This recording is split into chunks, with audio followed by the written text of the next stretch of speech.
bolehkah berjualan dengan sistem open PO, pre-order? Tapi ikhwan, untuk PO ini ada dua macam. Yang pertama adalah sifatnya pesan barang, belum akad. Wa'dun bukan akdun. Pesan barang belum akad. Dipahami? Pesan barang belum ada akad. Bahasa Arabnya adalah wa'dun. Wa'ad. Ini boleh. Diperbolehkan. Antum sebagai penjual bisa menentukan harga barang. Antum yang profesional ya, jangan sampai salah ngitung malah rugi. Antum menentukan harga barang dan prediksi keuntungannya. Antum sampaikan free ongkir atau ongkir sekian, sampaikan dengan lengkap. Barakallahu fikum. Ketika ada barang, antum siapkan barangnya, baru diadakan akad dengan mereka, pihak customer tadi. Difahami insyaallah ya. Resikonya adalah pihak customer diperbolehkan untuk opsi batal, sebab belum mengikat dengan sebuah akad. Paham enggak ini? Boleh. Mohon maaf nggak jadi. Oh mohon maaf nggak jadi. Ya sudah, jangan marah. Atau yang berikutnya dari pihak penjual antumnya diperbolehkan menjual barang tadi kepada customer yang lain. Misalkan dia ngasih tawaran yang lebih tinggi lah daripada yang lain, boleh. Pihak customer tidak boleh komplain. Kenapa? Belum ada akad yang mengikat, masih semata-mata pesan saja. Itu dipahami baik-baik. Banyak keributan, banyak perselisihan antar penjual dan pembeli gara-gara ini. Dipahami insyaallah? Ini namanya wa'dun. Yang kedua, sudah ada akdun. PO dan langsung akad. Langsung akad, mengikat. Barakallahu fikum. Ini antum gunakan beberapa cara. Beberapa cara barakallahu fikum. Dan masing-masing ada kurang lebihnya. Cara yang pertama, antum menggunakan sistem DP. Ini juga saya bahas di buku saya ini. DP. Minta dari pihak penjual untuk mengirimkan DP-nya. Harga kamu sebutkan sekian, cocok, segala macam sudah oke, kirim DP-nya. Untuk mengikat. Dengan ketentuan ketika barang itu ada dan sesuai dengan permintaan dari pihak customer, mereka menambahi uangnya saja. Kekurangan sekian, tambahkan. Ketika tidak jadi, dibikin kesepakatan. DP milik penjual. DP itu milik penjual. Itu dalam fikihnya demikian. Kecuali ada kesepakatan DP-nya balik, tidak ada masalah. Yang ini boleh, meskipun antum belum punya barangnya. Dipahami insyaallah ya. DP, antum mencarikan barangnya, oke, sepakat, kasihkan barang pada pihak customernya, kirim kekurangan pembayaran. Harga. Tidak jadi, DP punya antum. Cara yang kedua, ialah menggunakan sistem salam, bai'us salam. Juga saya bahas di buku saya ini. Ada sistem namanya bai'us salam. Apa itu bai'us salam? Bai'us salam ialah antum meminta pihak customer mengirimkan terlebih dahulu uangnya, bayar terlebih dahulu seluruhnya harga barang tadi. Untuk barang tertentu, deskripsinya rinci, detail tertentu, jumlah tertentu, semua tertentu, dan diserahkan di waktu tertentu. Wasfun ma'lum, waznun ma'lum, ajal ma'lum. Deskripsinya jelas, timbangan jumlahnya jelas, semuanya jelas, dan diserahkan di waktu yang jelas. Ini solusi untuk mereka yang tidak punya barang. Jadi antum jualan tanpa modal. Mana uangnya? Saya carikan barangnya. Ketika barang itu ada sesuai dengan permintaan, tinggal kirim di waktu yang disepakati. Ketika barang tadi tidak ada atau nggak sesuai dengan permintaan customernya, maka mereka boleh komplain. Kembalikan barang, balik uang. Balik uangnya, barakallahu fikum. Bisa dipahami insyaallah ya. Paham tuh? Ada. Nama ya kan. Atau yang ketiga, antum PO dan antum adalah wakil resmi, agen resmi, cabang resmi atau market resmi sebuah toko, baik toko offline atau toko online. Maka antum sama dengan mereka. Tidak ada masalah waalaikumsalam terkait dengan bab ini.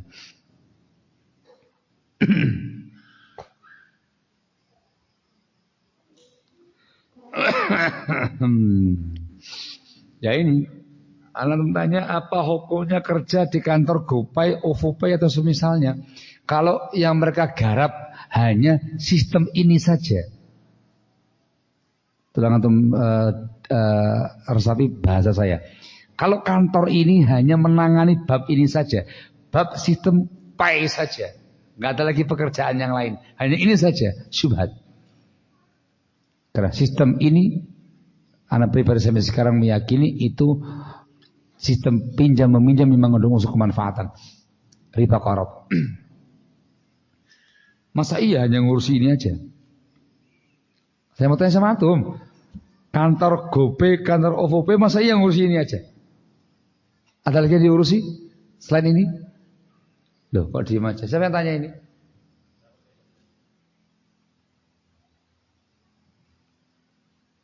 Hah? Kantornya itu ngurusi ini aja, apa banyak lagi pekerjaan yang lain? Malu. Nih setahu saya, nggak mungkin ngurusi ini aja. Ini kan sebuah sistem kecil, satu bagian kecil dari sebuah sistem mereka tadi, gitu. Yakin dia akan bakal ngurus semua hal, ngurusi ininya, ngurusi itunya, macam-macam wis. Di antaranya ada pembayaran sistem GoPay, gitu ya. Diusahakan antum kerja di kantor itu jangan langsung terlibat dengan pay-nya tadi. Antum ngurus yang lain. Selebihnya banyak infak dan sedekah barakallahu fikum. Tapi kalau hanya ngurusi ini jangan. Barakallahu fikum. Tapi saya yakin hanya ngurusi itu. Kalau iya luar biasa berarti ya. Artinya sistem yang betul-betul menguntungkan banget sampai ada kantor khusus untuk ngurusi itu saja dengan banyak karyawan. Wih, gede-gede gaya. Namanya tidak ada. Ini satu bagian kecil dari marketplace tadi itu. Jadi pertanyaan yang lebih tepat, apa hukumnya kerja di kantor-kantor marketplace gitu loh. Ya nggak ada masalah. Selama tidak ada perkara yang melanggar padanya. Dihindari yang satu ini aja. Barakallahu. Dan barang yang diperjualbelikan barang halal.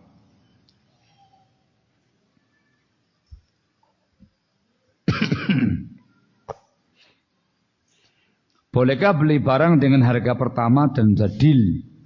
Tapi kemudian ada perubahan dari harga pertama. Pembeli sudah tinggal ambil barangnya.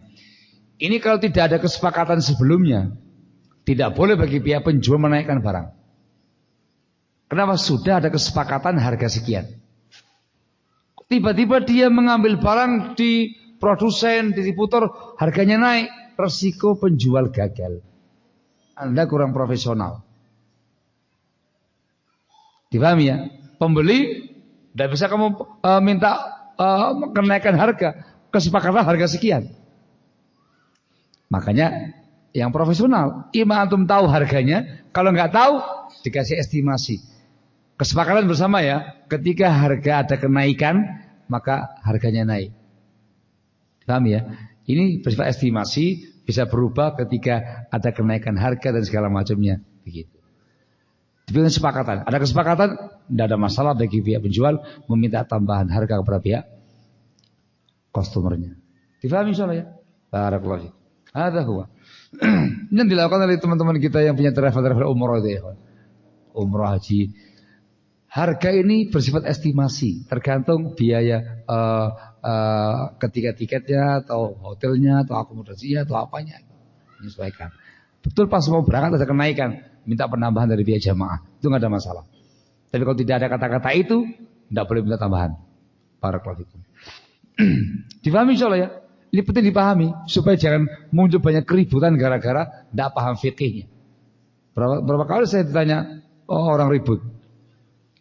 Gimana Ustaz? Gini. Lah ya, enggak tahu maksa saya gini. Nah kalau gak ngerti fikih buyuk ya jangan jual beli lah. Atau jadi konsumen aja yang mau makan barangnya, bukan orang yang transaksi gitu. Yang mengadakan akad harus yang mengerti fikih buyut. Barakallahu fikum.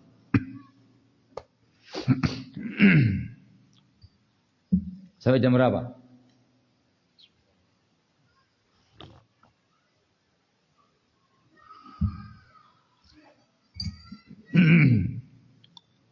Sampai jam berapa? Sampai lagi. Masih kuat? Masih. Masya Allah, Masya Allah.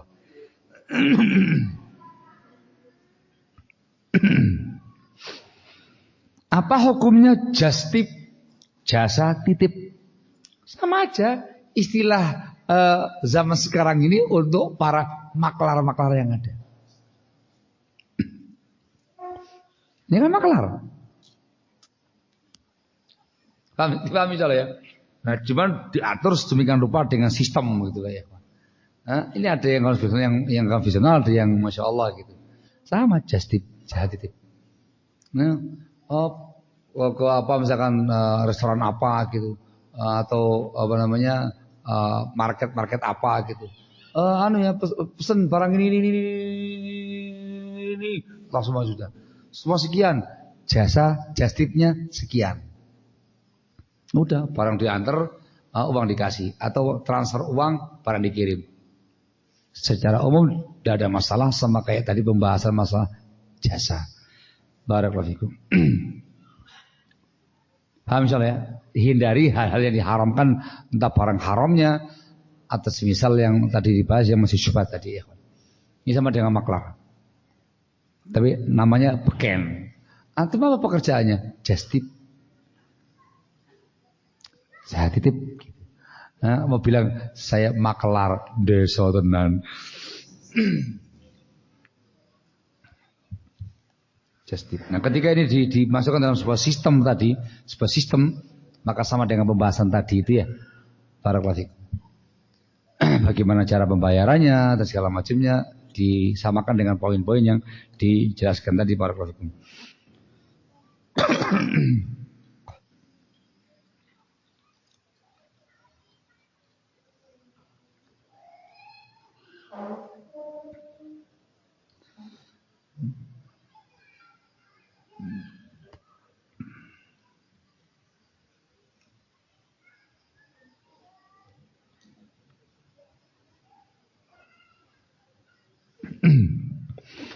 Apa hukumnya mengambil cashback di marketplace? Masya Allah, cashback langsung. Selama pembayarannya konvensional, bukan sistem pay tadi itu, tidak ada masalah. Sama kayak antum beli di offline, toko Indomaret, toko depan itu. Pak, ini aqua ini berapa? Ini 1.000 Pak. Satu dus isi berapa? Isinya 24. Harganya berapa satu dus? Harganya tak kasih harga 22.000, cashback 2.000. Tompon, ada masalah. Itu hadiah langsung. Cash itu kan tunai, back itu kan kembali, kan gitu ya. Dikembalikan secara tunai gitu loh. Paham enggak? Ya, bahasa itunya aja biar keren dikit. Cashback gitu. Terus hadiah tunai. Saya kepingin membahasakan dengan bahasa orang desa supaya dipahami semua pihak gitu ya Pak. Terlalu banyak istilah latihnya ini malah bingung semua. Yo apa ini cashback? Cash itu tunai, back itu kembali. Kayak gitu ya. Ini Pak, tak kembalikan hadiah langsung 2.000 rupiah. Barakallahu fikum. Selama tidak menggunakan Pay. Kalau menggunakan Pay, itu berarti diskon-diskon dari depositnya itu. Sama dengan diskon-diskon tadi. Entah diskon free ongkir, entah diskon potongan harga, atau dengan bahasan cashback yang menggunakan Pay, ahsan jangan diambil. Barakallahu fikum.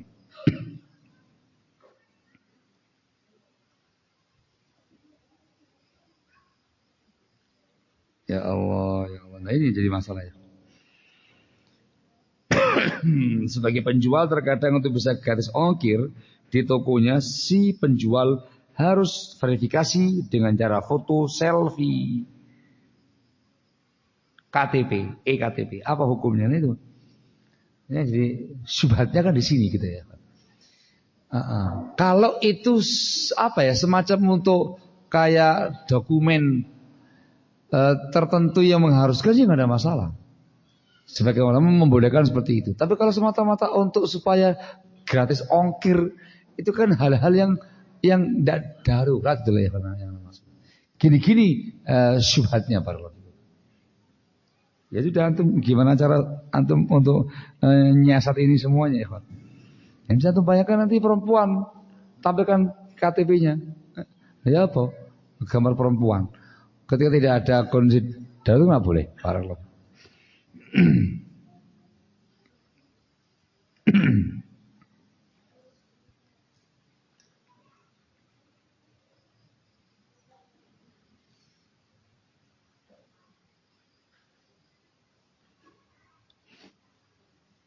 Jika kita sudah lama memakai Tokopedia untuk berjualan dan membeli barang, bagaimana membersihkan harta kita yang terkena sistem marketplace yang mengandung riba? Yang pertama, tinggalkan sistem yang riba tadi, ganti yang nggak riba. Dari mulai awal kita membahas sampai tadi itu semuanya aman-aman aja. Yang syubhat, yang pahit tadi itu aja. Ini hindari. Gunakan cara-cara yang lain meskipun mungkin agak sedikit ribet, tapi lebih aman. Cara membersihkannya banyak infak dan sedekah. Disedekahkan, diinfakkan. Barakallahu fikum. Infak dan sedekah itu membersihkan harta. Kalau harta antum terkena zakat mal, sudah mencapai nisab dan 1 haul, jangan lupa keluarkan zakat malnya antum. Itu mensucikan harta. Khudh min amwalihim shadaqatan tutahhiruhum wa tuzakkihim biha. Ambil dari mereka harta sedekah zakat yang bisa mensucikan dan membersihkan mereka. Suci hartanya, bersih dosa-dosa orangnya. Barakallahu fikum. Sehingga hindari yang tadi, yang riba-riba tadi, jangan teruskan. Cari solusi yang terbaik, yang halal, meskipun agak sedikit ribet. Kemudian selebihnya banyak infak dan sedekah. Barakallahu fikum. Wallahu a'lam bishawab.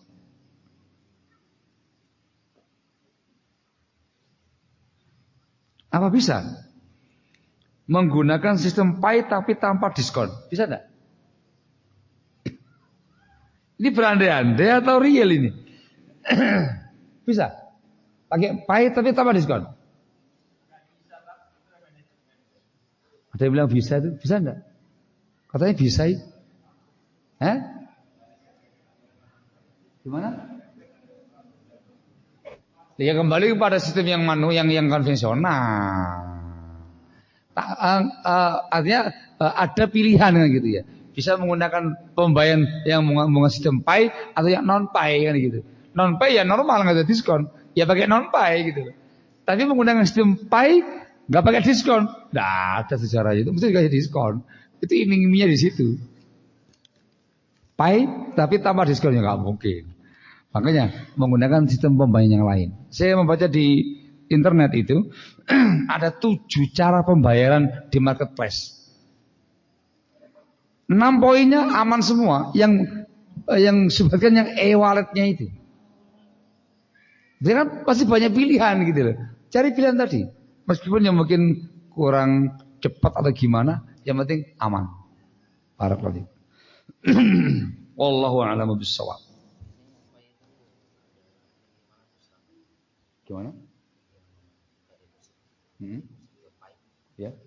Ya. Rp1.000. Rupiah.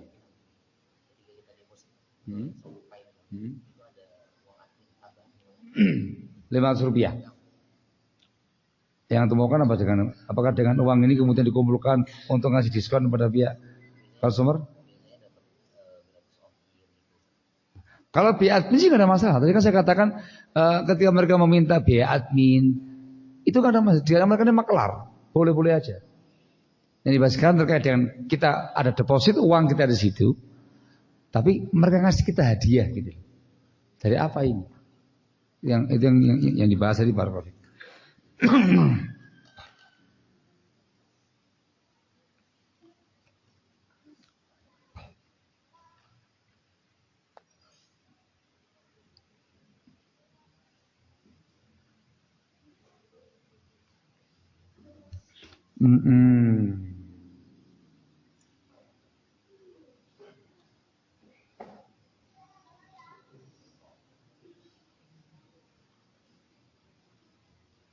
Tidak ada masalah.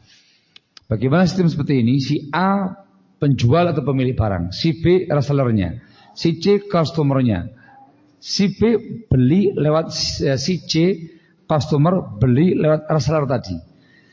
Si B sebagai reseller tadi itu menentukan harga jualnya. Nah, si A yang ngirim langsung pada si C.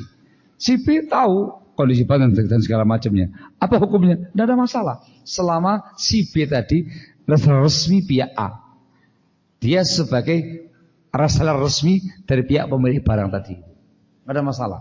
Jadi saya katakan tadi, ada pemilik barang, ada pihak lain yang memposisikan atau diposisikan atau posisinya sama seperti pemilik barang.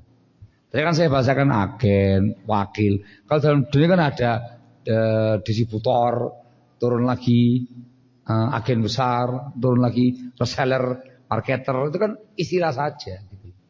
Yang penting antum ini adalah orang-orangnya pemilik barang, tidak ada masalah. Mau customer lewat antum, mau lewat langsung pemilik, antum yang ngirim, dia yang ngirim, tidak ada masalah. Dikatakan orang yang sama, barakallahu fikum. Tapi kalau si B ini nggak ada kaitannya sama si A, tidak boleh. Dipahami ya? Barakallahu fikum. Wallahu a'lam bishawab. Apa lagi? Udah nggak ada lagi. Wes. Cukup. Nggak ada lagi. Cukup ya? Nah, cukup ya. Barakallahu fikum. Selebihnya fadhal antum baca buku ini. Alhamdulillah banyak masail yang kita angkat di sini. Sehingga saya akan membantu antum untuk mempelajari sebuah sistem baru di dunia online dengan buku ini. Barakallahu fikum. Gitu ya. Ini bukan promosi karena saya nggak jualan. Saya nulis itu aja ya, Pak. Saya akan baca buku ini. Padanya banyak kita angkat hal-hal yang terkait dengan bisnis online. Jadi kita bawakan fikihnya, barakallahu fikum. Nanti antum bisa baca gambaran sistem online tadi itu, kemudian terapkan di sini. Nah, saya nggak bawa banyak buku, saya bawa buku ini aja. Ya, halaman sekian, semua fikihnya sudah tertuang dalam buku ini. Walhamdulillahirabbil alamin. Sementara cukup, semoga manfaat dan semoga usaha kita semua diberkati oleh Allah Taala, usaha duniawiyah kita dan ukhrawiyah kita. Naktafi lahuna subhanaka wa bihamdika asyhadu an la ilaha illa anta astaghfiruka wa atubu ilaik. Barakallahu